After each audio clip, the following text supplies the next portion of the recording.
My son-in-law thought he could storm into my villa with his friends, drinking, laughing, and treating my home like it was his playground. He thought I was old and powerless. But that night, he forgot one thing. This villa wasn't his to conquer, and I decided to teach him a lesson he would never forget.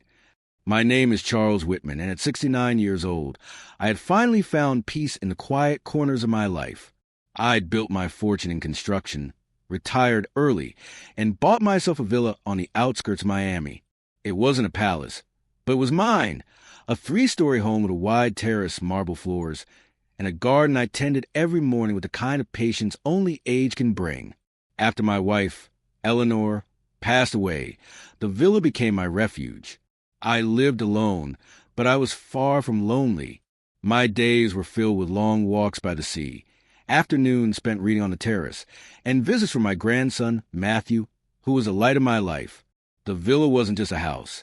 It was a symbol of the life I had worked hard for, brick by brick, sacrifice by sacrifice. But as every man learns sooner or later, peace is fragile. It can be shattered by those closest to you. The trouble began with Mark, my son-in-law. He had married my daughter, Julia, 5 years ago.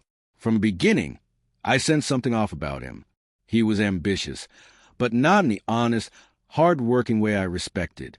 He had a hunger in his eyes, a hunger for shortcuts, for money, for power. And worst of all, he looked at my villa not as a home, but as a prize waiting to be taken. I tried to be civil. I wanted Julia to be happy, and I kept my opinions to myself. But little by little, Mark showed his true colors. He borrowed money from me and never paid it back. He hinted at putting the villa to better use, as if my home were just an investment to be flipped. And whenever he visited, he strutted through the rooms like he was already the owner. Still, nothing could prepare me for the night he crossed the line. It was a warm Friday evening, and I had just settled into my armchair with a book when I heard it. Loud laughter, the sound of car doors slamming outside, and voices carrying through the garden gate. I frowned and stood, making my way to the terrace. What I saw made my blood boil. Mark was there, swaggering up the driveway with 4 of his friends. They carried cases of beer, their shirts half unbuttoned, laughing like they were heading into a nightclub. Without knocking, without so much as a phone call, they pushed the front door open and stormed inside. Mark, I barked, my voice echoing through the hall. What do you think you're doing? He grinned, smug and careless. Relax, Pops. We're just here to have a little fun. Big house like this, what's the point if no one enjoys it? This is my house. I snapped, stepping forward. Not yours, not a bar, not a playground for you and your friends. But Mark only smirked, tossing his jacket onto my antique chair. His friends cracked open beers, laughing as they sprawled across my furniture. One of them even put his muddy shoes on my glass coffee table. My blood pressure rose, my hands trembling with rage. This wasn't a visit. This was an invasion. You've crossed the line, I warned. Mark leaned in close, his voice dripping with arrogance. You're old, Charles. One day, all of this will be mine anyway. Julia will see to that. So maybe you should get used to sharing. For a moment, I felt the sting of betrayal deeper than any insult. My own daughter's husband, standing in my home, declaring it his. But as I looked around at the mess they were making, I realized something. I wasn't powerless. I wasn't finished. Mark thought age had made me weak. He was about to learn that wisdom and preparation were far more dangerous than brute force. The villa no longer felt like a sanctuary after that night. Mark and his friends had left a mess behind. Beer bottles littered the counters, cigarette butts ground into the marble floor, and the faint stink of cheap cologne and alcohol clinging to every room. I spent hours cleaning, not just a mess, but the humiliation. Mark hadn't just stormed into my house. He had planted a flag, as if to claim territory. For the next week, I waited for Julia to call.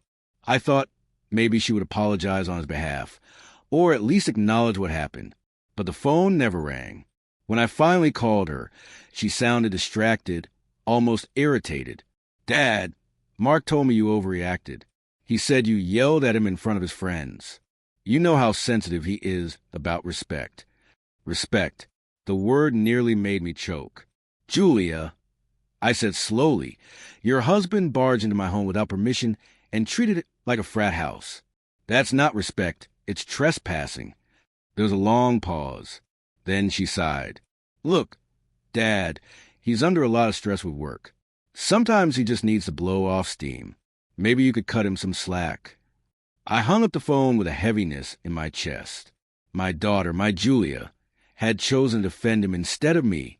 That was the moment I knew this was bigger than one drunken night. Mark was manipulating her, twisting the story, and using her love to shield himself. The following weekend, Mark came back. This time, he didn't bring 4 friends. He brought 10. The driveway was packed with cars, music blared from portable speakers, and strangers trampled through my garden like it was a public park. I stepped out onto the terrace, my voice booming. "Mark, shut this down right now." He waved at me lazily, a beer in one hand, sunglasses perched on his head despite the late hour. "Relax, Charles. Everyone's just having a good time. Lighten up." I marched forward, fury burning through me. "This is not your house. You don't get to decide what happens here." He smirked. "Not yet." His words were quiet, but sharp enough to cut. "Not yet." He said like a promise, like a guarantee. I didn't miss the way his friends looked at me either, dismissive, like I was some old man they could laugh off. It was clear Mark had told them the same lie he told Julia, that the villa was practically his, that I was just an old fool holding on to it until he could take over. That night, when the last car finally pulled away and the villa was silent again, I sat alone in my study, staring at the shelves lined with books and memories. For decades, I had built my life on discipline, work, and respect.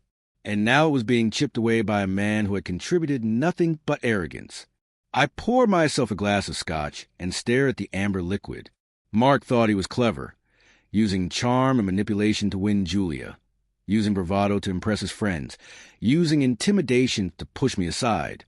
But what he didn't know was that I built this villa the same way I built my life, on foundations stronger than arrogance. I wasn't about to let him bulldoze his way through it. Over the next few days, I began to notice the subtler signs of his influence. Julia stopped visiting as often. When she did, she seemed distracted, always checking her phone, always defending Mark's big plans. She let slip that he'd been talking about hosting business meetings at the villa, calling it the perfect place to network. Business meetings. That was his angle. He wasn't just using my home for parties. He was trying to stake a claim, to turn it into his own base of operations. The realization made my stomach turn, but also sharpened my resolve. If Mark wanted to play this game, I was going to play it better. Because I hadn't spent a lifetime building, saving, and protecting just to hand it all over to a man who thought respect was owed, not earned. The morning after Mark's second invasion, I sat at the breakfast table with my coffee growing cold. The villa, my sanctuary, felt different now. Less like a home and more like a battlefield waiting for the next attack. My garden still bore the scars of trampling feet, the marble floor faint scuffs from careless shoes. It wasn't just physical damage. It was a reminder that I had been disrespected in my own house, a guest in the very place I had built to protect my peace. Mark's words echoed in my head. Not yet. He had said it like the villa was already his, like I was just a placeholder standing in the way of his inevitable victory. And Julia, my own daughter, had defended him. That was the moment it all clicked. This wasn't about beer bottles or loud music. This wasn't about stress or parties. This was about Mark's plan. He wanted to wear me down, to make me feel small, to push me into surrender. And he was using Julia as both a shield and a lever. If I fought back, she'd defend him. If I stayed silent, he'd take more. I realized then that I was staring at a slow-motion theft, not of money, not even just of property, but of dignity. He was trying to take my life's work and rewrite it as his own. And I wasn't going to let him. I finished my coffee, stood, and walked into my study. On the wall hung a framed blueprint of the villa, the original design I had overseen decades ago when it was built. I ran my fingers over the lines, remembering the sweat and sacrifice it had taken to bring it into existence. Every stone, every beam, every brick was proof of my will. Mark thought he could storm in and claim it like some spoiled child. But he had underestimated me. Age had slowed my body, sure, but it had sharpened my patience, my strategy. I didn't need brute force to win. I needed precision. That evening, I called Julia. "I want you and Mark to come for dinner." I told her. No friends, no business talk, just family. She hesitated. "Dad, Mark's been really busy." "Julia," I cut in gently but firmly. "This is important." She finally agreed, and as I hung up, a plan began to form. I spent the next 2 days preparing, not just food, but my strategy. I gathered old documents, property deeds, bank statements, and the original that secured the villa solely under my name. I spoke with my lawyer friend, Thomas, who reminded me of something critical. Under Florida law, as long as I was alive, no one, not even Julia, could make claims on the villa without my consent. Mark's not yet wasn't destiny. It was delusion. The night of the dinner, I set the table on the terrace. The ocean breeze carried the smell of salt and jasmine from the garden. It was calm, deliberate, a setting for truth. Mark arrived with Julia on his arm, grinning as though he owned the place already. He kissed Julia on the cheek and winked at me. "Nice spread, Pops. Guess you're finally coming around entertaining more often, huh?" I forced a smile and motioned for them to sit. Dinner began with small talk. Julia trying to fill the silence while Mark smirked and sipped his wine. But halfway through, I set my fork down and looked him straight in the eye. "Mark," I said evenly, "I know what you're trying to do. You think if you show up here enough times, with enough people, that this place will feel like yours. You think if you wear me down, I'll give it up. But let me make something clear. This villa will never belong to you." His smirk faltered, but only for a moment. "You can't stop the future, Charles. You won't be around forever. Julia knows this place is wasted on one man." I turned to my daughter. Her face went pale. "Julia," I said gently, "this villa is not a toy. It is not a prize. It is my life's work. And if you let him, Mark will use you to take it. I won't let that happen." The table went silent, tension thick as rope. Mark's jaw tightened, his mask slipping just enough to reveal the greed underneath. That was when I knew I wasn't just dealing with arrogance. I was dealing with a man who thought I was too old, too weak, too blind to fight back. But he was wrong. After that dinner, I lay awake long into the night, staring at the ceiling fan turning slowly above me. Julia's pale face haunted me, caught between the man she loved and the father who raised her. Mark's smug grin haunted me even more. He thought he had planted his flag in my villa, that he could manipulate Julia, outweight me, and claim what I built.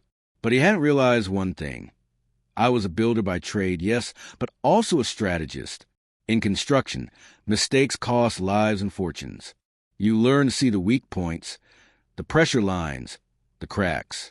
Mark was no different from a poorly laid foundation, and I knew exactly where to press until it collapsed. The next morning, I called Thomas, my old lawyer friend. We sat across from each other at his office. Thick files spread across the desk. "Charles," he said, tapping the deed, "you don't have anything to worry about legally. The villa is in your name, your trust. Unless you sign it over, no one, not even Julia, can touch it." "I know," I replied, leaning back.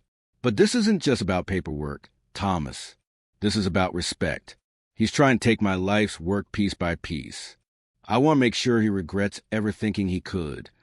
Thomas studied me for a long moment, then smirked. "So you want protection and a lesson? All right, we can do both." That week, I began putting things in motion. First, I had the villa security system upgraded. Cameras covered every angle of property, from the gate to the terrace. I even had motion sensors installed in the garden. If Mark tried to storm it again with his so-called friends, the evidence would be undeniable. Second, I contacted a trusted financial advisor and ensured my assets were locked down. Mark had hinted before about business opportunities he wanted me to invest in. I wanted no cracks he could slip through. Every cent of mine was protected, but the most important step was more subtle. I began gathering information. Quietly, patiently. Mark was loud when he drank, and his friends were even louder. I paid a visit to the same bar he often frequented, slipping a few bills to the bartender. Within minutes, I had confirmation of what I already suspected. Mark wasn't just using my villa for parties. He was bragging to his friends and potential investors that it would one day be his property, his empire. One even quoted him directly, "The old man won't last long. Once Julia has the deed, this place is ours." Hearing that made my blood boil, but it also gave me clarity. His arrogance was his weakness. He was talking too much, too soon. I spent the following days setting the stage. I told Julia I was planning a small gathering at the villa, a family dinner to celebrate her upcoming birthday. She brightened instantly, saying she'd bring Mark. Perfect. Behind the scenes, I made arrangements. The caterer was an old friend. The security team knew exactly what to expect. And Thomas had advised me on how to legally confront him should he cross the line again. But it wasn't just about legality. No, what I wanted was to expose him. To peel back the charm and show Julia, in front of everyone, who Mark truly was.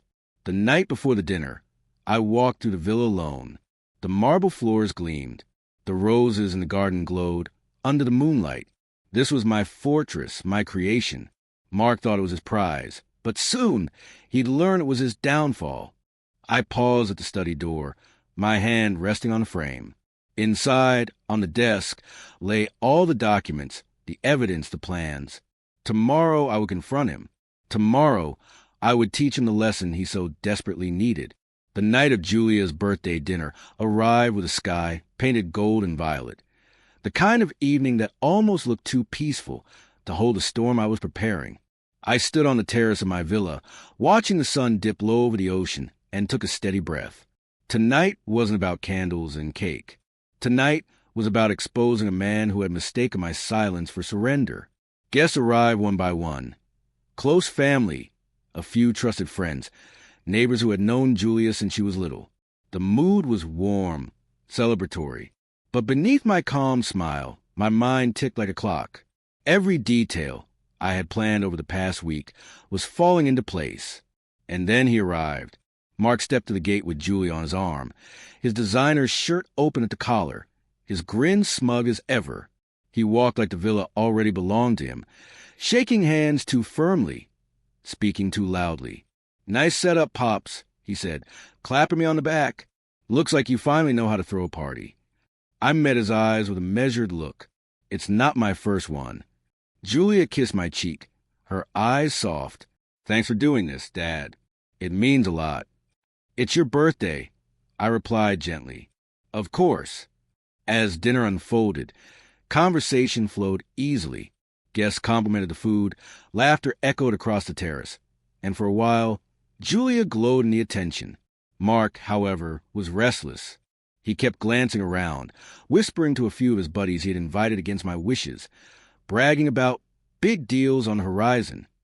Halfway through the meal, I set down my glass and cleared my throat. The table quieted. Before we cut the cake, I began, "I'd like to make a small announcement." Mark smirked, raising his glass.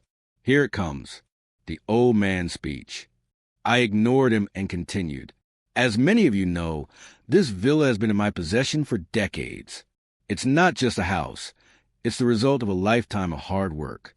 And lately, there have been questions, even assumptions, about its future." Eyes turned toward me, then toward Mark, who leaned back smugly, as though he knew exactly where this was headed. Julia shifted uncomfortably. "What I want to make clear tonight," I said firmly, "is that this villa and everything I built will not be handed to anyone who hasn't earned it.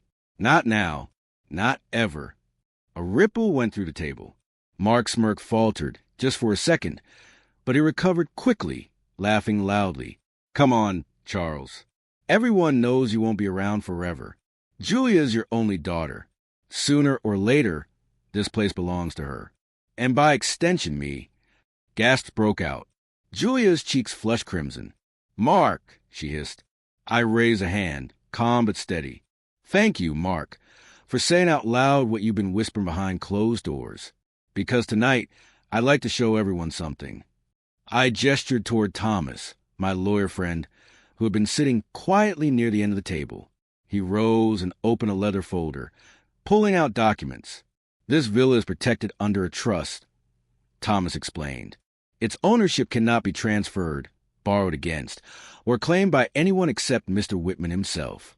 Even upon his passing, there are stipulations in place to prevent misuse. In short, Mr. Whitman decides what happens here. No one else." Mark's face drained of color. "That's ridiculous," he snapped. "You can't lock it up forever." "I can," I replied coldly, "and I have, because I won't let arrogance or greed destroy what I built. And I won't let you, Mark, treat this villa or this family like something to conquer." The silence that followed was deafening. Julia's eyes filled with tears as she turned to her husband. "You told me Dad was ready to give this place up. You lied to me." Mark stammered, his bravado slipping. I was just trying to plan for our future." "No," I said sharply. "You were trying to plan for mine." The guest sat frozen, the truth hanging heavy in the air. Mark looked around, searching for someone to back him, but found only silence and judgment. The air on the terrace had gone sharp and heavy, like the moment before a storm breaks. Mark's face, usually smug and controlled, twisted with anger. His hand clenched around his wine glass until I thought it might shatter. "You think you can embarrass me like this?" he hissed, his voice low, but carrying enough for the whole table to hear. "In front of Julia? In front of your friends? You're nothing but a bitter old man clutching on to the past." I didn't flinch. I had spent my whole life building things stronger than storms like him. I met his glare evenly. "I'm not embarrassed, Mark. I'm protecting what's mine. And more importantly, I'm protecting this family from your lies." Julia's eyes darted between us, her hands trembling as they gripped the edge of the table. "Mark, tell me the truth. Did you really say this villa would be yours? Did you tell people that?" Mark scoffed, forcing a laugh. "Julia, come on. He's twisting things. Of course I never." Before he could finish, Thomas laid down a stack of photos and transcripts on the table. They were from the security cameras, from the bartender who had overheard his drunken boasts, from neighbors who had seen the endless parade of friends he brought into my villa. Every piece of evidence painted the same picture.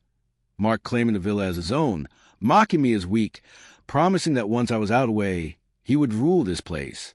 The guests murmured in shock. Julia's face went pale, her lips trembling. "Mark," she whispered, her voice breaking, "you lied to me." His mask finally cracked.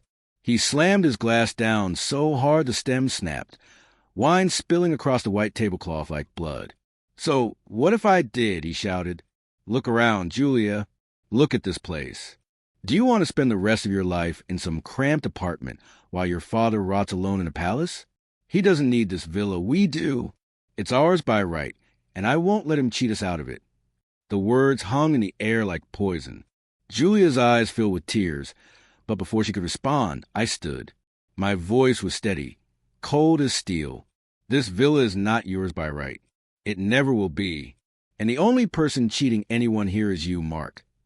Cheating my daughter out of her peace. Cheating yourself by thinking greed is strength." Mark laughed bitterly, though the sound shook with desperation. "You think you can stop me? You're old, Charles. You won't be here forever.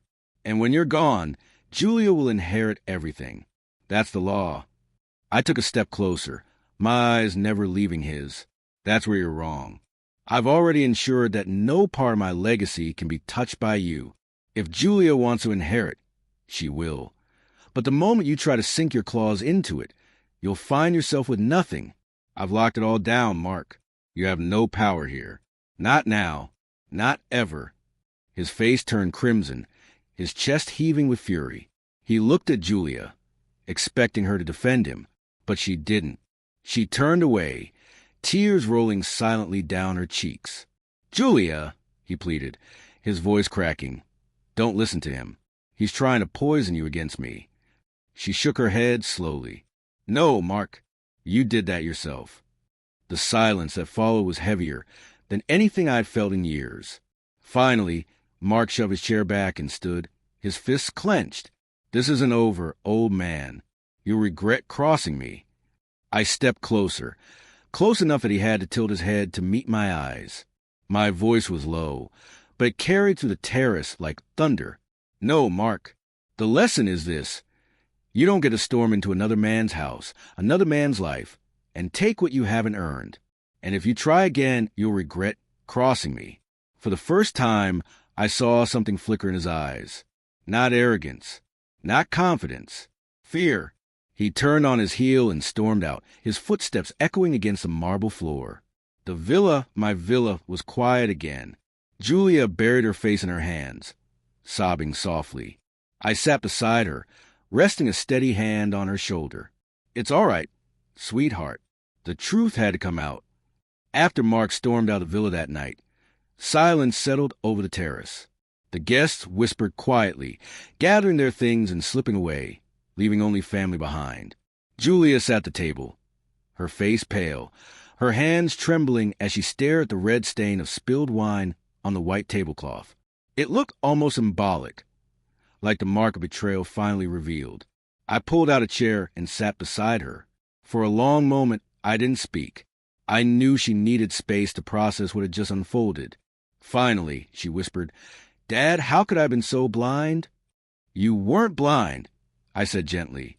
"You loved him. Love makes us want to see the best in people. Mark knew that, and he used it." Her shoulders shook as she nodded. "He told me you hated him, that you were jealous, that you want to control me." I believed him. And all this time, he was planning to take everything from you. "Not just from me," I corrected softly. "From you too. He wanted to use my villa as a ladder, but once he climbed high enough, he would have left you holding nothing." Tears spilled down her cheeks, and she leaned into me like she hadn't since she was a child. I wrapped my arms around her, steady and sure. For the first time in years, I felt not like an old man being pushed aside, but a father do what he was meant to do, protecting his child. The days that followed were tense. Mark tried calling Julia again and again, begging for forgiveness, spinning new lies about how he had just been caught up in the moment. But the evidence was too strong, and Julia had seen too much.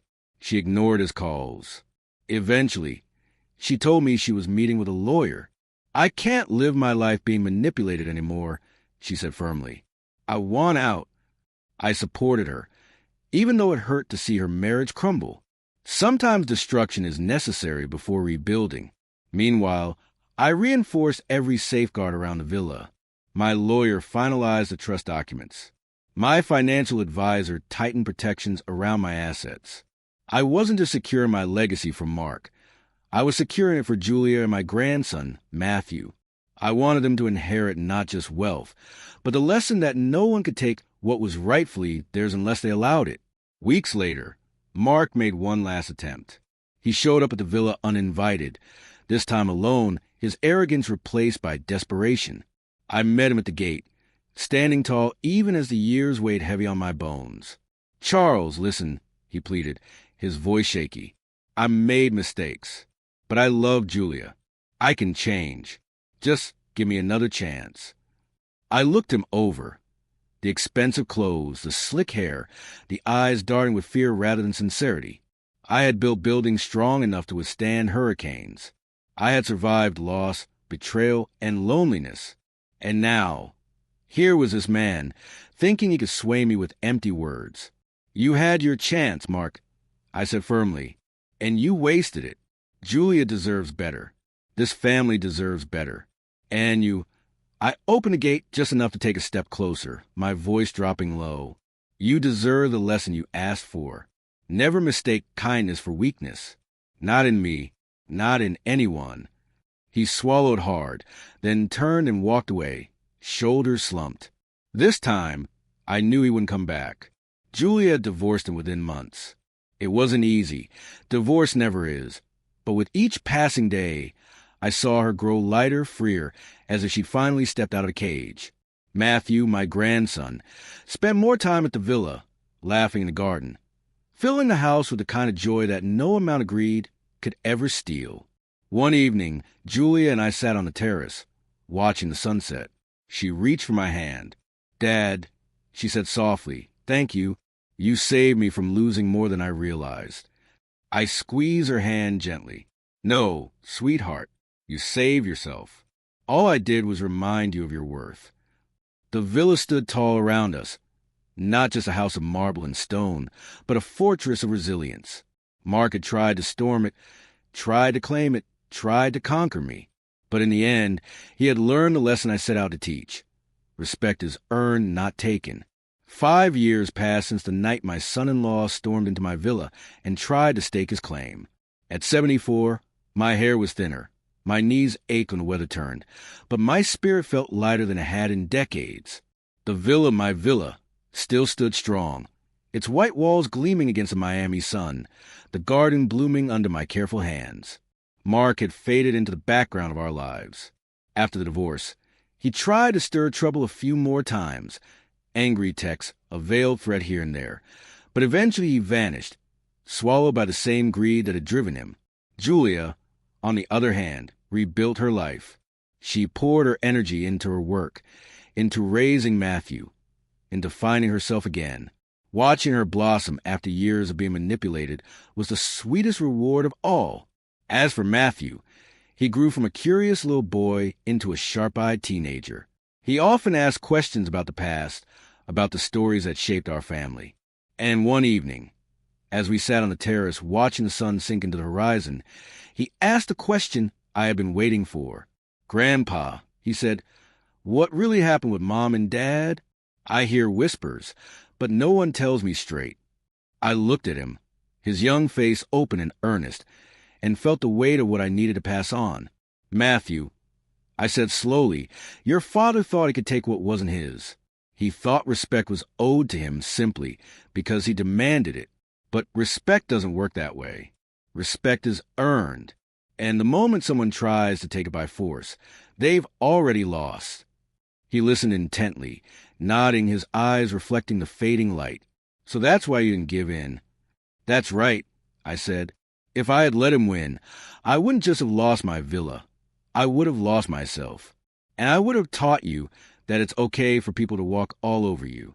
But I couldn't do that. Not to myself. Not to you.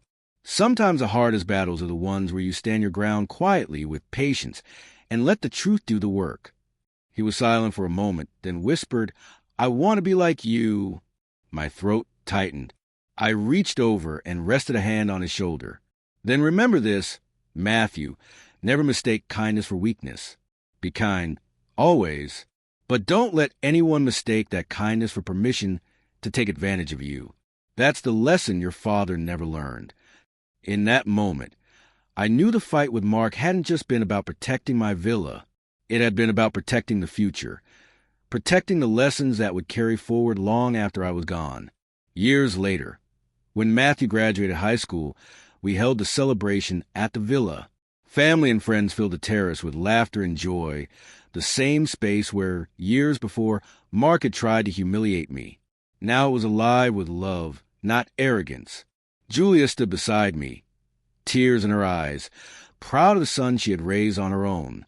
As Matthew gave his speech, he paused and glanced at me. "My grandfather once told me something that changed how I see the world," he said, his voice steady. "He told me kindness is strength, but only if you guard it, and that respect must always be earned. I'll carry that lesson with me wherever I go." The applause that followed washed over me like a tide. I closed my eyes for a moment, breathing it in, knowing that my legacy wasn't marble or money. It was this: a boy turned man, carrying forward a lesson born out of betrayal, pain, and resilience. That night, when the villa was quiet again, I walked through the garden alone. The roses glowed under the moonlight, their petals soft, their thorns sharp. They reminded me of life itself, beautiful, but not without its dangers. I paused at the edge of the terrace, looking out over the ocean. The waves rolled steady, as they always had, as they always would. 5 years passed since the night my son-in-law stormed into my villa and tried to stake his claim. At 74, my hair was thinner, my knees ached when the weather turned, but my spirit felt lighter than it had in decades. The villa, my villa, still stood strong, its white walls gleaming against the Miami sun, the garden blooming under my careful hands. Mark had faded into the background of our lives. After the divorce, he tried to stir trouble a few more times, angry texts, a veiled threat here and there, but eventually he vanished, swallowed by the same greed that had driven him. Julia, on the other hand, rebuilt her life. She poured her energy into her work, into raising Matthew, into finding herself again. Watching her blossom after years of being manipulated was the sweetest reward of all. As for Matthew, he grew from a curious little boy into a sharp-eyed teenager.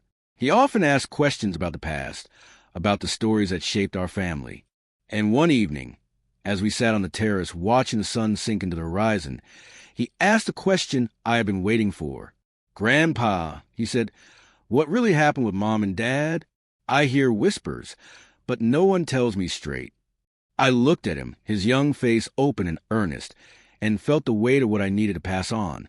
"Matthew," I said slowly, "your father thought he could take what wasn't his. He thought respect was owed to him simply because he demanded it. But respect doesn't work that way. Respect is earned. And the moment someone tries to take it by force, they've already lost." He listened intently, nodding, his eyes reflecting the fading light. "So that's why you didn't give in." "That's right," I said. "If I had let him win, I wouldn't just have lost my villa. I would have lost myself. And I would have taught you that it's okay for people to walk all over you. But I couldn't do that. Not to myself. Not to you. Sometimes the hardest battles are the ones where you stand your ground quietly with patience and let the truth do the work."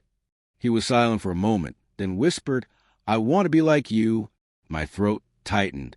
I reached over and rested a hand on his shoulder. "Then remember this, Matthew, never mistake kindness for weakness.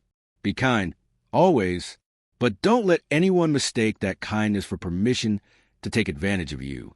That's the lesson your father never learned." In that moment, I knew the fight with Mark hadn't just been about protecting my villa. It had been about protecting the future, protecting the lessons that would carry forward long after I was gone. Years later, when Matthew graduated high school, we held the celebration at the villa. Family and friends filled the terrace with laughter and joy, the same space where, years before, Mark had tried to humiliate me. Now it was alive with love, not arrogance. Julia stood beside me, tears in her eyes, proud of the son she had raised on her own. As Matthew gave his speech, he paused and glanced at me. "My grandfather once told me something that changed how I see the world," he said, his voice steady. "He told me kindness is strength, but only if you guard it, and that respect must always be earned. I'll carry that lesson with me wherever I go." The applause that followed washed over me like a tide. I closed my eyes for a moment, breathing it in, knowing that my legacy wasn't marble or money. It was this: a boy turned man, carrying forward a lesson born out of betrayal, pain, and resilience. That night, when the villa was quiet again, I walked through the garden alone. The roses glowed under the moonlight, their petals soft, their thorns sharp. They reminded me of life itself, beautiful, but not without its dangers. I paused at the edge of the terrace, looking out over the ocean. The waves rolled steady, as they always had, as they always would.